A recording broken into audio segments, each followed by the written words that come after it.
Hello everyone. Last class मैंने आप लोगों को ग्रुप टू एलिमेंट्स की कुछ प्रॉपर्टीज़ वगैरह डिफाइन की थी। ठीक है, तो आज अपन उसी के आगे कंटिन्यू कर रहे हैं। तो सबसे पहले जो अपन बात करने जा रहे हैं वो बात करने जा रहे हैं सॉल्युबिलिटी। तो सॉल्युबिलिटी ऑफ हाइड्रोक्साइड, हम किसकी बात कर रहे हैं?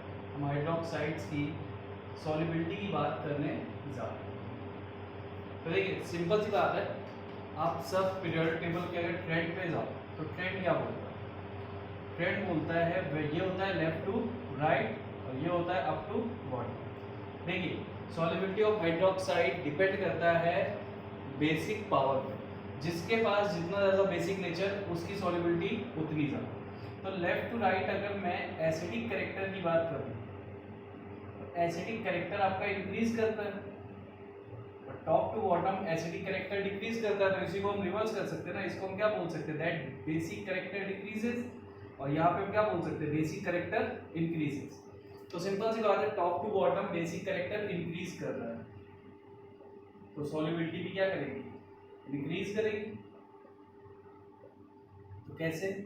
बीई OH का होल ट्वाइस, इससे ज़्यादा होगी MgOH का होल ट्वाइस, उससे ज़्यादा CaOH का होल ट्वाइस, फिर स्ट्रॉन्शियम, फिर बेरियम।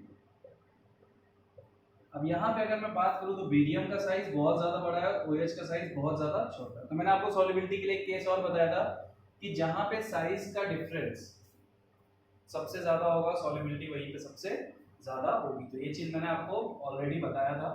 ठीक है, कि साइज डिफरेंस हम जनरली बता सकते हैं, लेकिन आप बेस के केस में ये याद रखना कि बेसिक नेचर जिसका सबसे ज़्यादा सॉल्युबिलिटी भी उसी की सबसे ज़्यादा। तो सॉल्युबिलिटी ऑफ हाइड्रोक्साइड। फिर सल्फेट की सॉल्युबिलिटी मैंने आपको ऑलरेडी बता रखी है, लेकिन फिर से बता देता। Solubility of sulphates.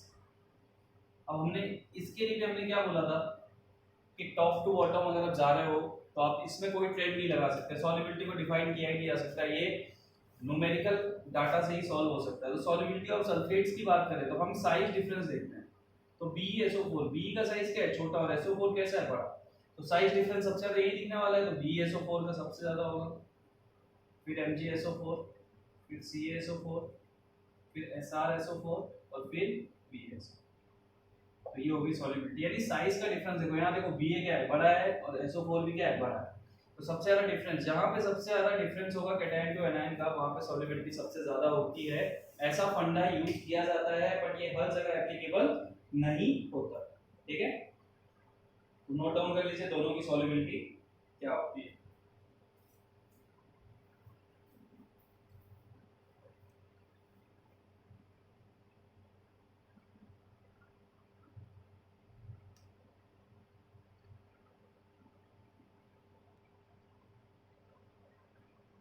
ठीक है, नोट कर लिया होगा।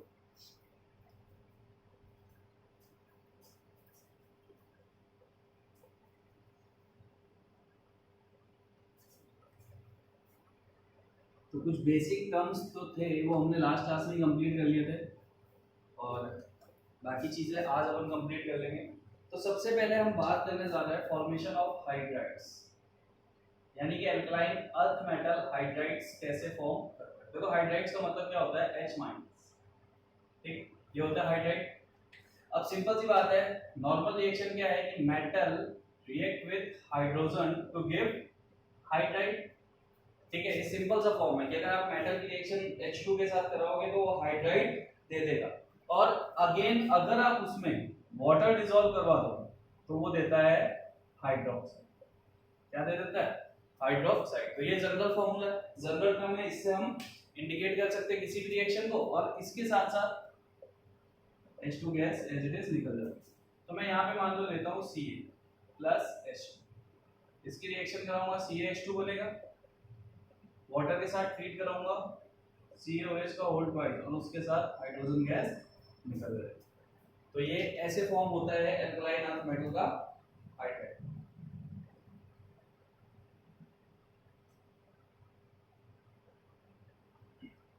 अब जिस CaOH का होल ट्वाइस है, इसको आप कॉमन नाम दे देते हो हाइड्रोवेल। सब हाइड्रोलिथ। हाइड्रोलिथ क्यों? क्योंकि वो हाइड्राइड जो वाटर के साथ डिसॉल्व होके आपके हाइड्रोक्साइड फॉर्म करते हैं, आप उनको हाइड्रोलिथ बोलते हो, यानी ये एक अच्छे रिड्यूसिंग एजेंट होते हैं।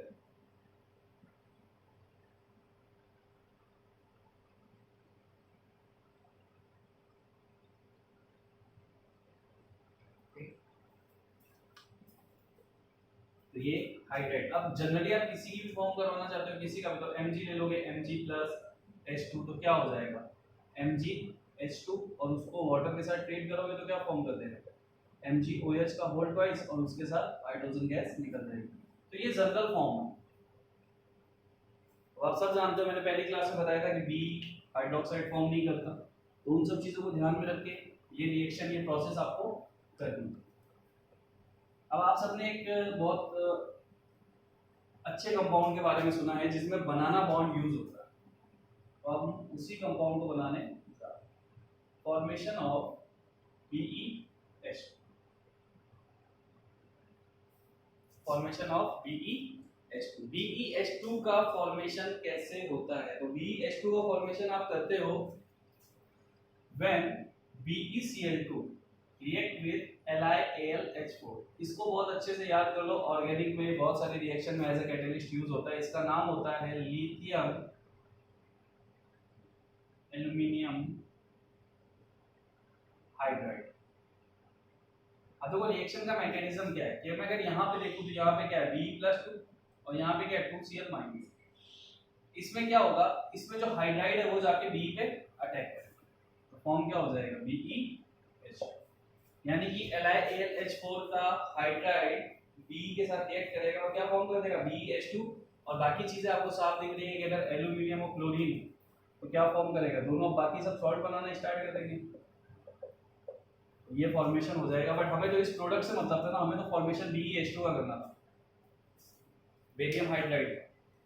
अब बेरियम हाइड्राइड का फॉर्मेशन तुमने कर दिया। अब देखो एक चीज याद रखना कि बेरियम हाइड्राइड जो तुम्हारा होता है वो कोवैलेंट होता है, बट अगर आपके CaH2 MgH2 और SrH2 की बात करूं तो ये सब आयोनिक होते हैं, ये सारे के सारे आयोनिक होते हैं।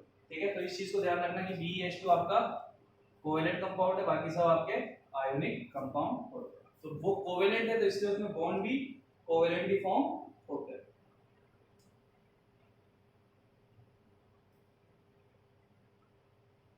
अगर अपन देखें BeH2, तो BeH2 देखो, BeH2 आपका क्या होता है, BeH2 found in two forms. तो जनरली अगर मैं यहां से देखूं, मान लो अगर मैं कंपाउंड ले रहा हूं तुम्हारा BeCl, ये कोवेलेंट कंपाउंड है, इसका स्ट्रक्चर बन जाता है BeCl, लेकिन BeH2 जो आपका मिलता है वो टू फॉर्म से मिलता है। जनरली हम टू फॉर्म्स को अभी ना डिफाइन करें, हम बोल देते हैं BeH2 found in polymer form, यानी कि ये पॉलीमर के फॉर्म में मिलता है, लाइक BeH2M। तो अगर मैं इसका स्ट्रक्चर ड्रॉ करूं तो इसका स्ट्रक्चर कैसे आने वाला है, H H H, यानी पॉलीमर फॉर्म में तो इसमें बहुत सारे BH2 कंपाउंड हो सकते हैं। N हमें डिफाइन नहीं है ना कितना है, तो ये जो कंपाउंड होता है ये फॉर्मेशन हुआ है BH2 का, और ये जो बॉन्डिंग होती है इसको आप बोलते हो बनाना बॉन्ड, यानी कि BH2 एक ऐसा कंपाउंड है जो बनाना बॉन्ड फॉर्म करता है। तो ये आपने केमिकल बॉन्डिंग में देखा होगा बनाना बॉन्ड, यहाँ से आप इसे बना लीजिए।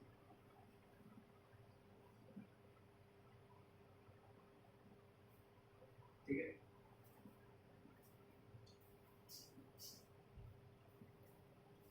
तो BeCl2 की रिएक्शन हमने लिथियम एल्यूमिनियम हाइड्राइड के साथ करवाई, तो हमारा बेरिलियम हाइड्राइड फॉर्म हो गया, जो कि कैसा है, कोवेलेंट है, और उसको छोड़ के बाकी अल्कलाइन अर्थ मेटल अगर हाइड्राइड फॉर्म कर रहा है तो आयनिक है। BeH2 आपका पॉलीमर फॉर्म में मिलता है जिसका स्ट्रक्चर आपको नीचे दिया होगा।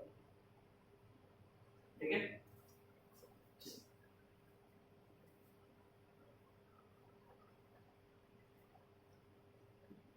अब हम बात करने जा रहे हैं अगली process, that formation of halides. अगर आप अल्कलाइन अर्थ मेटल की रिएक्शन हैलाइड के साथ करवा रहे हो तो फॉर्मेशन कैसे होगा?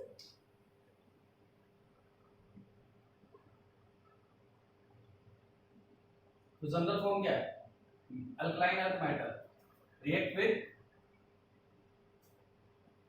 हैलाइड हैलोजन H2 और देता क्या है M।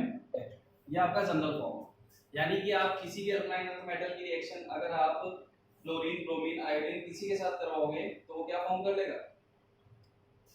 फॉर एग्जांपल अगर मैं बात करूं Mg+Cl2 तो ये क्या बना देगा MgCl। मैं बात करूं Ca+Cl2 तो ये क्या बना लेगा CaCl। जनरली आपके सारे ये जो फॉर्म करता है वो जनरली आयोनिक कंपाउंड ही होता है, बट यहाँ पे जितने भी कंपाउंड बनेंगे वो सब आयनिक होंगे एक्सेप्ट BeCl। BeCl2 आपका कोवेलेंट होता है, जिसका स्ट्रक्चर अभी मैंने आपको बना के दिखाया था BeCl और Cl। अगर मैं इसका हाइब्रिडाइजेशन चेक करूं तो इसका हाइब्रिडाइजेशन कितना कितना आने वाला है BeCl2। इसका हाइब्रिडाइजेशन आप निकाल सकते हो।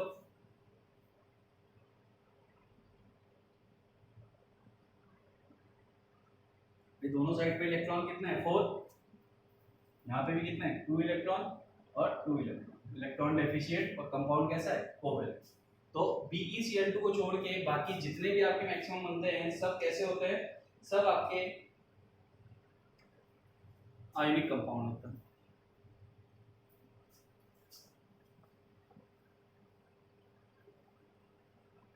तो हम बात करते हैं कि BeCl2 का स्ट्रक्चर कैसा होता है।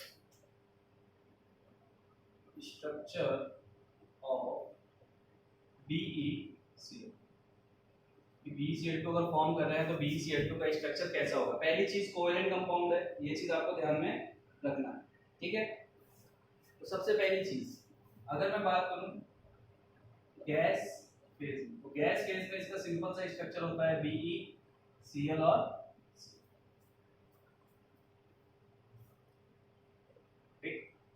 गैस फेज में इसका सिंपल सा क्या होता है स्ट्रक्चर BeCl। लेकिन सॉलिड फेज अगर बात हो सॉलिड फेज की, सॉलिड फेज में BeCl2 found in two form, one is dimer, dimer बोले तो BeCl2 का whole twice, and second is polymer. Polymer means N, यानी कि हमें नीचे नहीं पता कि इसके कितने कंपाउंड कंबाइन होके बॉन्ड फॉर्म कर रहे हैं। तो दोनों के स्ट्रक्चर हम देख लेते हैं कि पॉलीमर फॉर्म में कितना होता है और डाइमर फॉर्म में कैसा स्ट्रक्चर होता है। तो देखो डाइमर फॉर्म में अगर मैं स्ट्रक्चर बनाऊं तो डाइमर फॉर्म में स्ट्रक्चर होता है Be,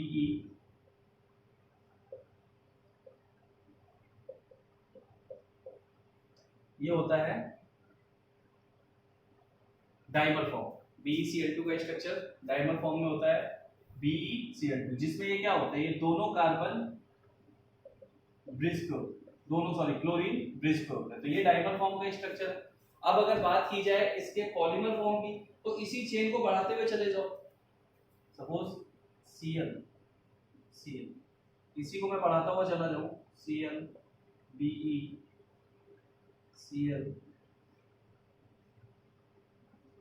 तो ये क्या बन जाएगा पॉलीमर फॉर्म बन जाएगा। फिर आगे तुम इसे कंटिन्यू करोगे बढ़ाते जाओगे तो ये पॉलीमर फॉर्म में आ जाएगा। तो ये स्ट्रक्चर है पॉलीमर का, वो स्ट्रक्चर है डाइमर का, और ये दोनों किस फेज में सॉलिड फेज में। तो आप याद रखना कि BeCl2 अगर गैस फेज में तो लीनियर स्ट्रक्चर रखता है और सॉलिड फेज में तो दो फॉर्म में होता है डाइमर और पॉलीमर, जिनके स्ट्रक्चर्स आपके सामने।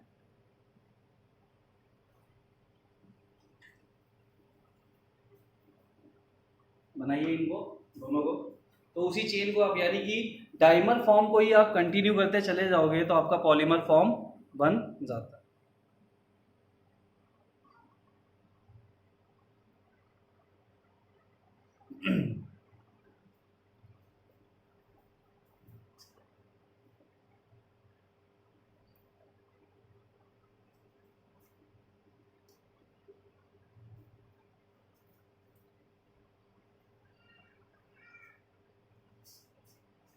अब हम बात करते हैं फॉर्मेशन ऑफ नाइट्राइड्स। अगर अल्कलाइन अर्थ मेटल से नाइट्राइड्स फॉर्म करना हो तो कैसे फॉर्म। अब आप सब जानते हो कि जब फर्स्ट ग्रुप की बात कर रहे थे तो सिर्फ लिथियम ऐसा था जो नाइट्राइड फॉर्म कर रहा था, ठीक है।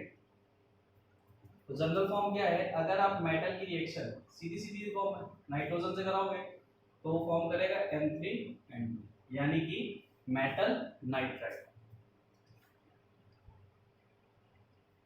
इससे सिंपल सी बात है, अगर मैं ले लूं सी की रिएक्शन करा दूं N2 से क्या फॉर्म होगा Ca3N2। मैं ले लूं Mg, तो ये रिएक्शन तो हमने ऑलरेडी पढ़ी हुई है, क्या फॉर्म कर देगा Mg3N2।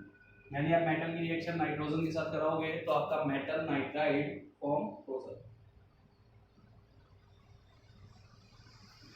अब अगर इस मेटल नाइट्राइड में मैं वाटर डिसॉल्व करूं तो वाटर डिसॉल्व करने पे ये क्या देता है, ये देता है अपना हाइड्रोक्साइड और उसके साथ अमोनिया गैस लिबरेट करता है। तो इस चीज को ध्यान रखना, ठीक है।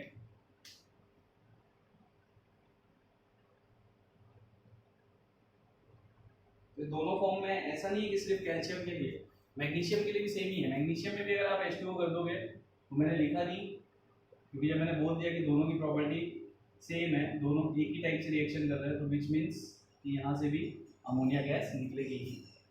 तो ये थे आपके नाइट्राइड्स, यानी कि अगर आप मेटल को नाइट्रोजन के साथ रिएक्ट कराओगे तो मेटल नाइट्राइड फॉर्म हो जाएगा और उस मेटल नाइट्राइड को आप वाटर के साथ ट्रीट कराओगे तो मेटल हाइड्रोक्साइड और उसके साथ अमोनिया गैस लिबरेट होती है।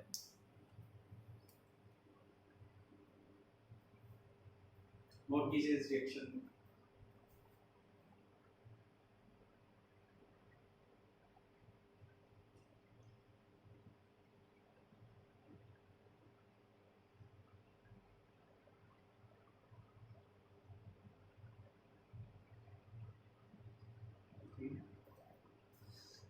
चलिए फॉर्मेशन करते हैं ऑक्साइड्स का। कि ऑक्साइड्स का फॉर्मेशन, तो देखिए ये सारी प्रॉपर्टीज लगभग फर्स्ट ग्रुप एलिमेंट्स जैसी हैं, जैसे वहां पे हमने फॉर्मेशन किया था वैसे यहाँ पे फॉर्मेशन होगा।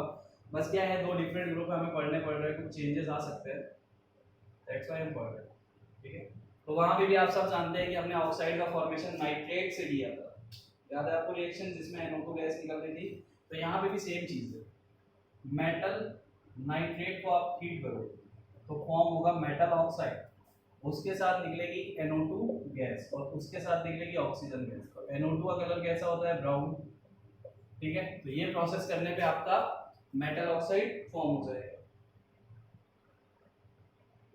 एग्जांपल लेना तो कोई भी एग्जांपल ले लो, मेटल की जगह हमने Mg रख दिया, रिएक्शन कराई, क्या बनेगा MgO, उसके साथ NO2 गैस जिसका कलर कैसा होता है, ब्राउन, और उसके साथ ऑक्सीजन गैस। तो ये रिएक्शन हो गई और फॉर्मेशन हो गया ऑक्साइड्स का। और सिंपल से फॉर्म है, ऑक्साइड्स को आप ऐसे भी फॉर्म कर सकते थे Mg+O2, यहाँ से भी आप ऑक्साइड फॉर्म कर सकते हो। यानी कि अल्कलाइन अर्थ मेटल को एक्सेस एयर के साथ या ऑक्सीजन के साथ रिएक्ट कराओगे तो आपका फॉर्मेशन हो जाता है ऑक्साइड।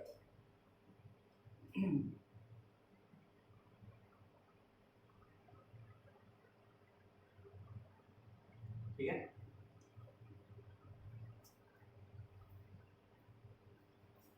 ऑक्साइड्स हो गए, नाइट्राइड्स हो गए,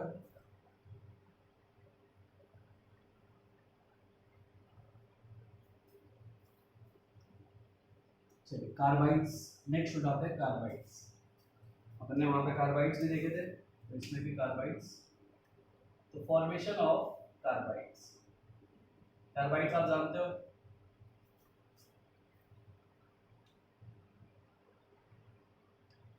तो अगर आप रिएक्शन करवा रहे हो फॉर्मेशन करने के लिए कार्बाइड्स, तो अगर आप मेटल ऑक्साइड, सपोज जैसे मैंने लिया बेरिलियम ऑक्साइड, इसकी रिएक्शन में कार्बन के साथ करा, और इस केस में आपको एक चीज याद रखना है कि इस केस में जो टेम्परेचर होता है बहुत ज्यादा होता है, लाइक टेम्परेचर अपन रखते हैं 2000 डिग्री सेल्सियस, इसका कंपाउंड बनेगा BeC, ठीक है।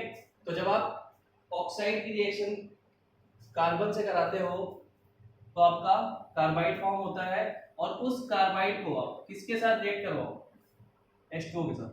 देखो इस कार्बाइड को एक नाम दिया जाता है मीथेनाइड।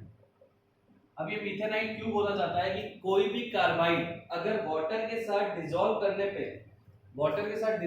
पे आपका मीथेन गैस फॉर्म करते हैं, मीथेन गैस फॉर्म कर दे, तो उस कंपाउंड को आप बोलते हो मिथेनाइट। जैसे आप लोगों ने पढ़ा था कार्बाइड अगर एसिटिलीन दे दे तो वो क्या कहलाता था, एसिटिलाइट। तो एसिटिलाइट भी होते हैं एल्कलाइन अर्थ मेटल, बट अगर वो CH4 दे रहा है वाटर के साथ रिएक्ट करके, अगर कोई कार्बाइड आपका CH4 का फॉर्मेशन कर रहा है, मीथेन गैस दे रहा है, तो वो आपका कहलाता है मिथेनाइट। तो इसको लिख लेना, what is methanite. Methanites are those substances which react with water to give methane gas। तो सिंपल सी बात है, अगर मैं कैल्शियम कार्बाइड लूं CaC2, उसकी रिएक्शन भी H2O से कराऊं तो सेम प्रोसेस देगा, वो भी अपना हाइड्रोक्साइड फॉर्म करेगा, ठीक है। और हाइड्रोक्साइड के साथ यहाँ फॉर्म होता है एसिटिलीन, तो ये क्या कहलाएगा, एसिटिलाइट। ये चीज मैंने आपको ऑलरेडी बताई थी पहले ग्रुप के एलिमेंट्स की प्रॉपर्टीज में, कि अगर वो एसिटिलीन दे रहा है तो एसिटिलाइट होता है, और अगर वो मीथेन दे रहा है तो मीथेनाइट होता है। तो एसिटिलाइट की बात तो हमने पहले की थी, मीथेनाइट यहां से ऑब्जर्व होगा।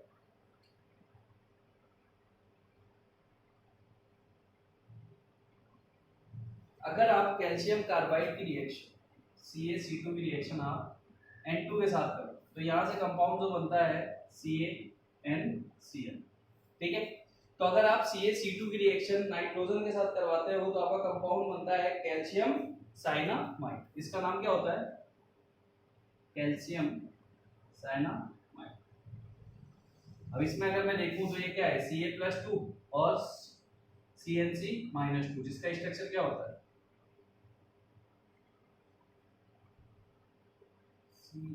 CaNCl।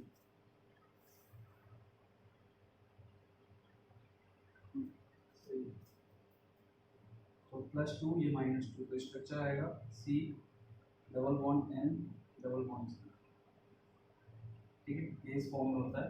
CaNCl का नाम क्या होता है, कैल्शियम साइनामाइड।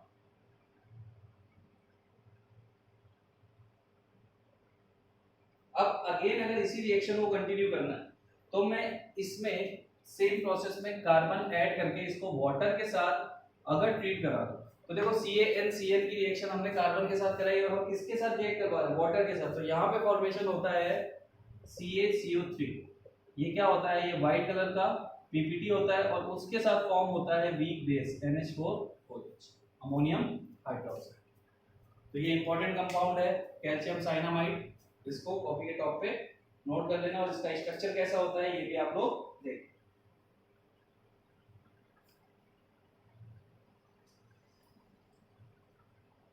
इसकी एक और इंपॉर्टेंट रिएक्शन बताता हूं, इसको जल्दी से नोट कर लो। तो कैल्शियम साइनामाइड की एक और इंपॉर्टेंट रिएक्शन है, अच्छे से ऑब्जर्व करना वो रिएक्शन भी। और वो रिएक्शन अगर इस पे साइनामाइड वगैरह पे कोई क्वेश्चन आएगा तो वो एक अच्छे लेवल पे आएगा, ठीक है। और जनरली इसके स्ट्रक्चर भी आपसे पूछे जा सकते हैं कि इसमें आयंस कैसे अरेंज है, इसका स्ट्रक्चर कैसा होता है।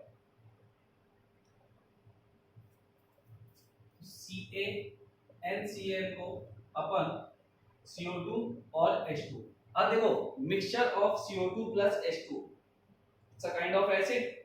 तो अगर मैं इसके मिक्सचर को ले रहा हूं तो क्या होगा, तो सिंपल सी बात है, Ca रिमूव हो जाएगा, रिप्लेस हो जाएगा किससे, देखो यहाँ पे रिएक्शन देखो, CaNCl किसके साथ ले रहे हो, CO2 plus H2O। CO2 plus H2O क्या होता है, कार्बोनिक एसिड।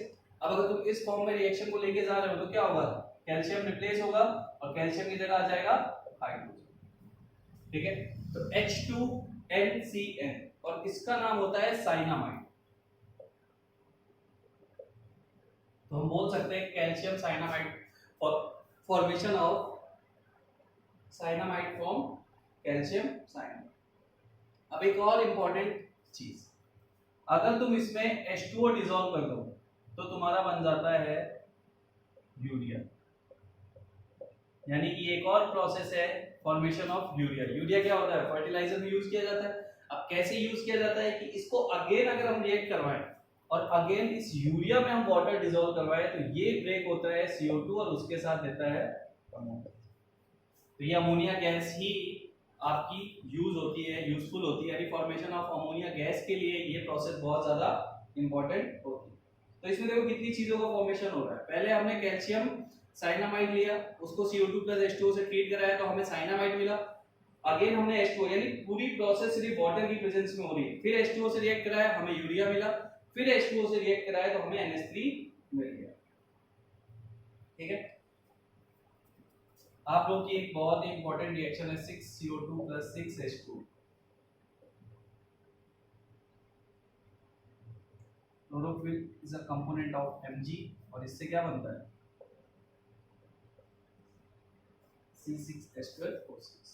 तो ये भी एक इंपॉर्टेंट रिएक्शन है जिसमें आपका प्रोसेस क्या होता है कि आप कार्बन डाइऑक्साइड को इनहेल करवा रहे हो और यहाँ पे फॉर्मेशन करवा रहे हो ऑक्सीजन गैस का। तो अगेन ये सब प्योरिफिकेशन मेथड, ठीक है, लेकिन ये जनरली कहीं पे यूज नहीं होता। ये फॉर्म, इसको आप जनरली बोलते हो फॉर्मेशन ऑफ ऑक्सीजन और फॉर्मेशन ऑफ ग्लूकोज। तो जो आपका क्लोरोफिल होता है ये कंपोनेंट होता है मैग्नीशियम का, जिसे एज अ कैटलिस्ट यहाँ पे यूज किया गया।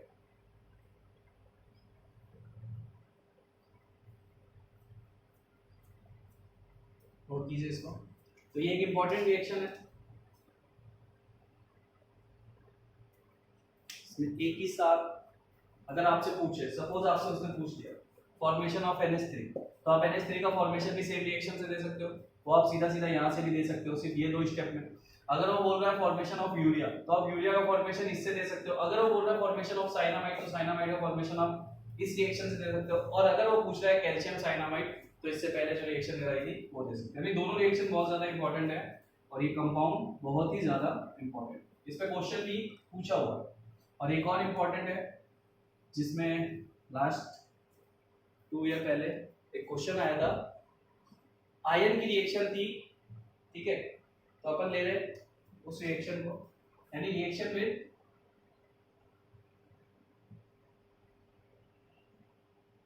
या फिर इसको एक नोट फॉर्म में नोट लगाओ। नोट क्या लगाएंगे हम, that calcium ion Ca+2 ion is used for estimation of EDT। ठीक है, तो ये एक इंपॉर्टेंट रिएक्शन अगेन, और ये एग्जाम में पूछी भी जा चुकी है। अब EDTA का पूरा नाम क्या होता है, तो इसका पूरा नाम होता है, EDTA का पूरा नाम इथाइलिन डायएमाइन टेट्रा एसिड। इसका स्ट्रक्चर अगर बताना हो, CH2 N CH2 COO- CH2 COO, same यहाँ पे। तो ये आपका स्ट्रक्चर है इथाइलिन डायएमाइन टेट्रा एसीटेट। इसकी रिएक्शन अगर आप किसके साथ करा रहे हो, Cm+2, तो इसको आप क्या बोलते हो, एस्टिमेशन ऑफ EDT। तो यहाँ पे सीधा सीधा फॉर्मेशन हो जाता है,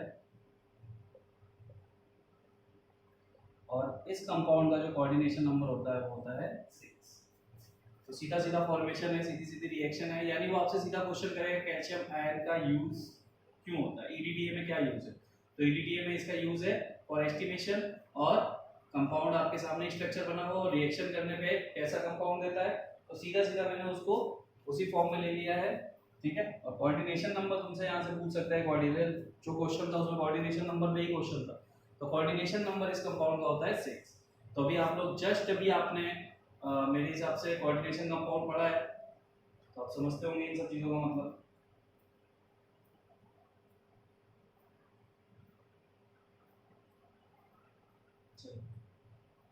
नोट कर लीजिए इसको।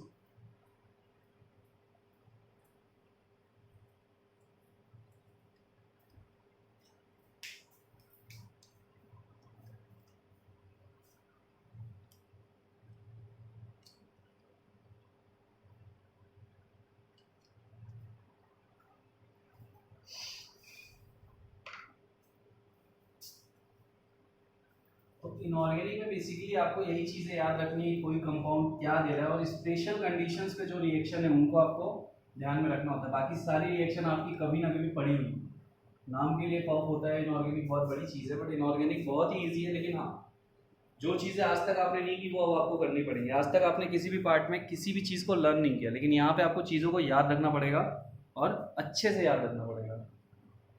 चलिए नेक्स्ट उठाते हैं अपन बाइकार्बोनेट्स और स्टडी करते हैं बाइकार्बोनेट्स। तो बाइकार्बोनेट्स का फॉर्मेशन आप सबको पता है कि बाइकार्बोनेट्स हम कार्बोनेट से फॉर्म करते हैं। तो अगर मेटल बाइकार्बोनेट हमें फॉर्म करना है तो हम कैसे फॉर्म करेंगे? तो जनरल फॉर्मूला क्या है?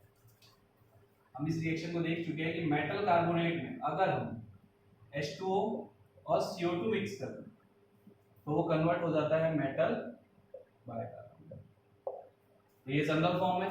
मेटल कार्बोनेट में तुम H2O और CO2 ऐड करोगे तो किस में कन्वर्ट हो जाएगा? तो अगर मैं यहाँ पे लूँ CaCO3, उसमें वाटर और CO2 ऐड कर दूँ तो मेरा कंपाउंड बन जाएगा CaHCO3।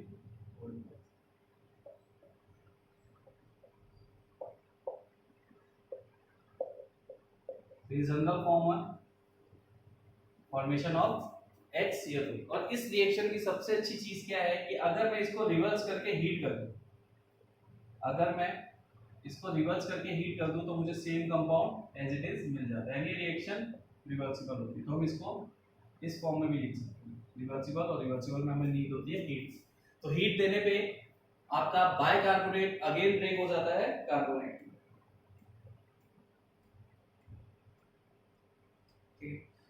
अब बाइकार्बोनेट, तो यहाँ पे एक और चीज हम पढ़ते हैं, hardness, temporary hardness of water.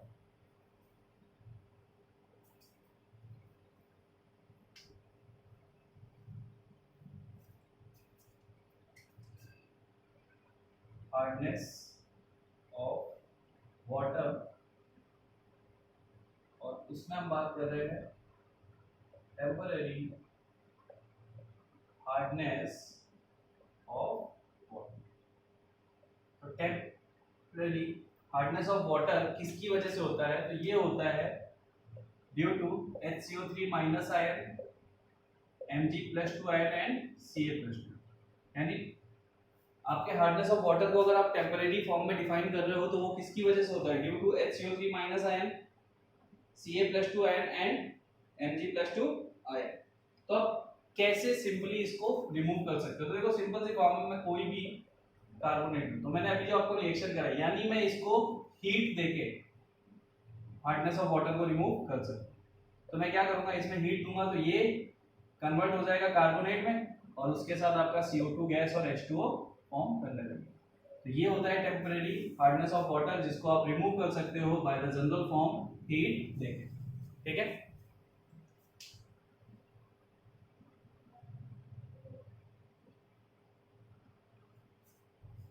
या फिर मान लो अगर ये दूसरा होता, दोनों फॉर्म में ले लेते हैं हम, तो इसमें क्या हो जाता है? CaCO3 फॉर्म हो जाता है, उससे CO2 और H2। ये किस कलर का होता है? वाइट। ठीक है, और वो किस फॉर्म में? प्रेसिपिटेट। और ये कैसा होता है? ये होता है सॉलिड। नोट डाउन कीजिए इसको जल्दी से।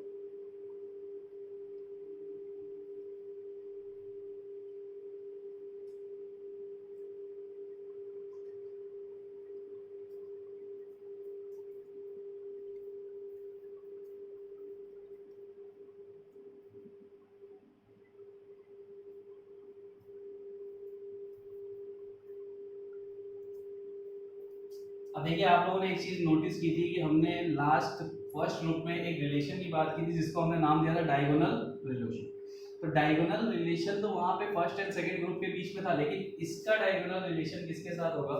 तो आप जानते हो कि जब भी हम जनरल पीरियोडिक टेबल को कंसीडर करते हैं तो S और P के फॉर्म में करते हैं, D और F को हम अवॉइड करके चलते हैं। तो अगर मैं S के सेकंड ग्रुप की बात करूं, ये होता है, और मैं अगर इधर बात करूं तो इधर क्या होता है?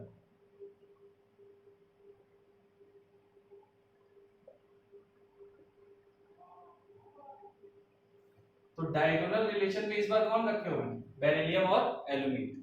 तो हम डायगोनल रिलेशनशिप स्टेबलाइज करेंगे second period element and third period element.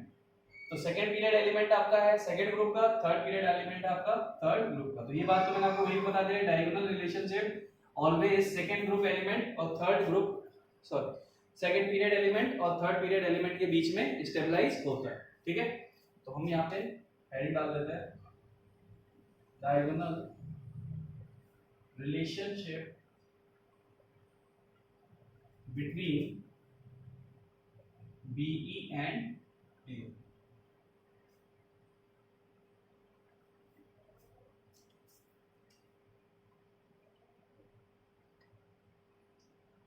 तो पहला, सबसे पहली बात की जाए,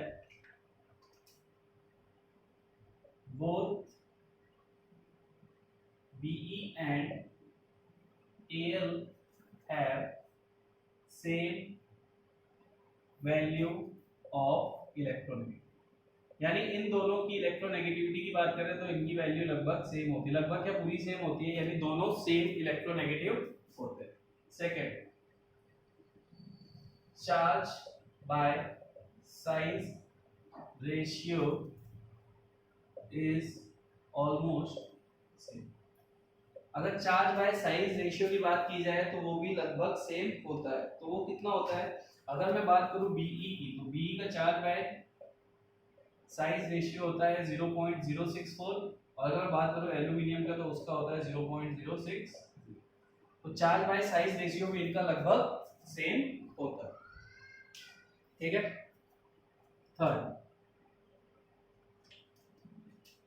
both can form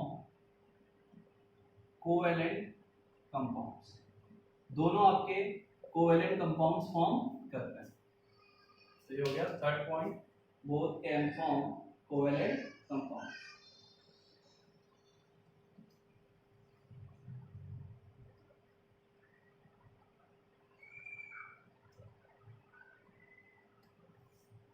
fourth,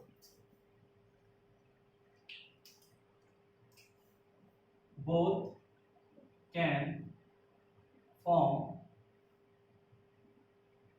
complexes। तो अगर बात की जाए तो B फॉर्म करता है बेरिलेट, B फॉर्म करता है बेरिलेट, और अगर बात की जाए एल्यूमिनियम की, तो एल्यूमिनियम फॉर्म करता है एल्यूमिनियम। तो दोनों आपके कॉम्प्लेक्स फॉर्म कर सकते हैं। ठीक है, नोट डाउन कीजिए, फिर आगे और देखते हैं प्रॉपर्टीज।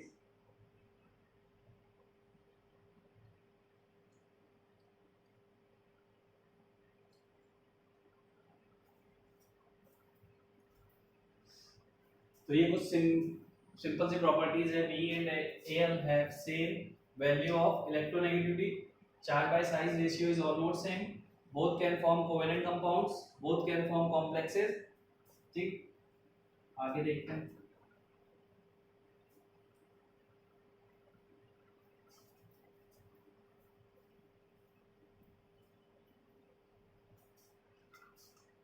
तो नेक्स्ट जो इसकी प्रॉपर्टीज हैं वो क्या है, that oxides of both are amphoteric. दोनों के ऑक्साइड कैसे होते हैं, एम्फोटेरिक। एम्फोटेरिक का मतलब क्या होता है, it's react with acid as well as base.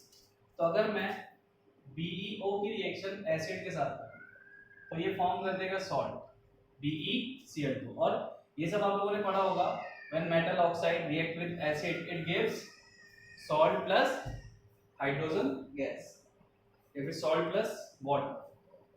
ठीक, अगर मैं BeO की रिएक्शन बेस के साथ करूं तो यहाँ पे ये क्या फॉर्म करेगा, तो अगर आप BeO की रिएक्शन बेस के साथ कराओगे तो ये बेरिलेट फॉर्म करेगा, जिसका कंपाउंड हमने ऑलरेडी पहले भी फॉर्म किया हुआ है, Na2BeOD। तो दोनों के ऑक्साइड क्या होते हैं, एम्फोटेरिक होते हैं। ये एसिड के साथ भी रिएक्ट करते हैं और बेस के साथ भी रिएक्ट करते हैं। तो इसका नाम क्या होता है, सोडियम बेरिलेट। अगेन अगर मैं एल्यूमिनियम की बात करूं, उसकी रिएक्शन में अगर एसिड के साथ कराऊंगा तो वो फॉर्म करेगा सॉल्ट AlCl3 प्लस वाटर। और अगर मैं Al2O3 की रिएक्शन बेस से करो तो वो फॉर्म करता है अपना मेटलेट, ठीक है। तो ये क्या है, ये है सोडियम एल्यूमिनेट। देखो मेटलेट किसे बोलते हैं, दो मेटल है। अब मैं अगर यहाँ पे इनकी ऑक्सीडेशन स्टेट देखूं तो +1 +3, और इस पे देखूं तो अकेले -4 यानी +4 -4, लेकिन दो मेटल कंबाइन हो रहे हैं ऑक्सीजन के साथ, तो इस टाइप के कंपाउंड को आप बोलते हो मेटल। और इसका सोडियम मेटा एल्यूमिनेट, ठीक है। इसको थोड़ा सा सही करो इसका नाम। वैसे सोडियम एल्यूमिनेट बोलोगे तो भी कुछ फर्क नहीं पड़ता, बट जनरली बुक्स वगैरह में सोडियम मेटा एल्यूमिनेट दिया रहता है, फिर तुम बाद में मेरे को ही ढूंढते फिरोगे वहाँ मेटा है आपने बताया, और इतना बड़ा कांड करके कैसे कोई जी सकता है। तो लिख लो ये मेटा, मेटा यहाँ पे लिख लो, सिर्फ एल्यूमिनेट मत लिखो, ठीक है। तो ये दोनों प्रोसेस है HCl और NaOH, दोनों के साथ रिएक्ट करता है सॉल्ट और इसके साथ मेटल A। एम्फोटेरिक होते हैं दोनों के ऑक्साइड्स, और एम्फोटेरिक क्या होता है ये तो आपको पता ही होगा। एम्फोटेरिक मतलब oxide which reacts with acid as well as base, ठीक है। पढ़ा दूं?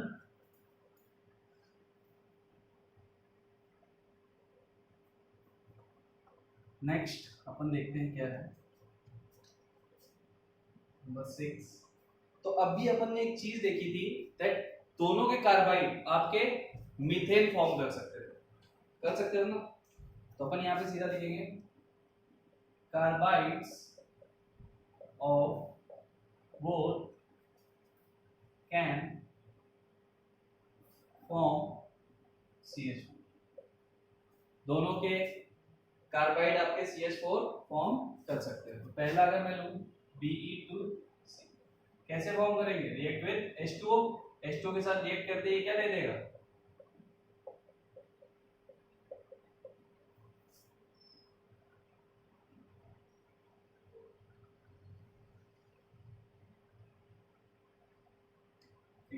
तो अब देखो यहाँ पे दो प्रोसेस है, मैंने डायरेक्टली HOH हाइड्रोक्साइड के फॉर्म में ले लिया, लेकिन अगर जनरल फॉर्म देखोगे तो BeO फॉर्म करेगा, लेकिन BeO के अगेन अगर आप H2O के साथ लोगे तो BeOH का होल ट्वाइस ही फॉर्म होगा। तो उसी फॉर्म में मैंने डायरेक्टली वहां पे प्रोडक्ट लिख दिया था, बट आप एक काम करो उसको सीधा BeO के फॉर्म में लिखो, वरना एक स्टेप और आगे लेके जाना पड़ेगा। बट एक चीज याद रखो, अगर ऑक्साइड है तो ऑक्साइड तुरंत कन्वर्ट होता है हाइड्रोक्साइड, ठीक है। इसको कराओगे ये फॉर्म कर देगा Al2O3 और उसके साथ दे देगा मीथेन गैस। तो दोनों के कार्बाइड्स आपके फॉर्म करते हैं मीथेन गैस। तो ये थी नेक्स्ट प्रॉपर्टी, दोनों के बीच में ये कॉमन चीज है।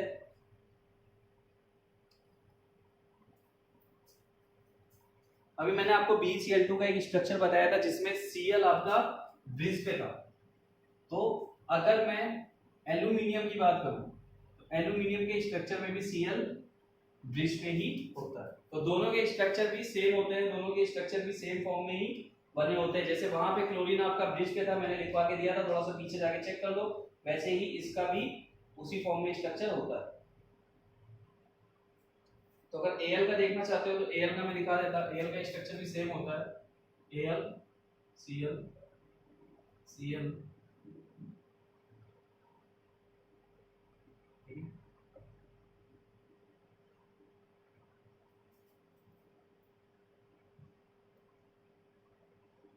ऐसा ही स्ट्रक्चर कंटिन्यू होता चला जाता है। और अगर इसके कंपाउंड का फॉर्म देखो तो इसका कंपाउंड फॉर्म होता है Al2Cl6, ये भी पॉलीमर फॉर्म में होता है और इसका स्ट्रक्चर भी BeCl2 टाइप ही होता है। इसमें भी क्लोरीन आपके ब्रिज पे ही होते हैं। तो इस पॉइंट को मैं नहीं लिख पा रहा, सेम स्ट्रक्चर है, इस चीज को ध्यान रखना। तो ये कुछ डायगोनल प्रॉपर्टीज थी जो Be और Al के बीच में कॉमन है, ठीक है। अब हम बात करने वाले हैं कुछ कंपाउंड्स के बारे में, और ये कंपाउंड्स पढ़ते ही हमारा ये लेक्चर, ये टॉपिक खत्म हो जाता है एस ब्लॉक। तो देखते हैं कितने कंपाउंड्स हैं।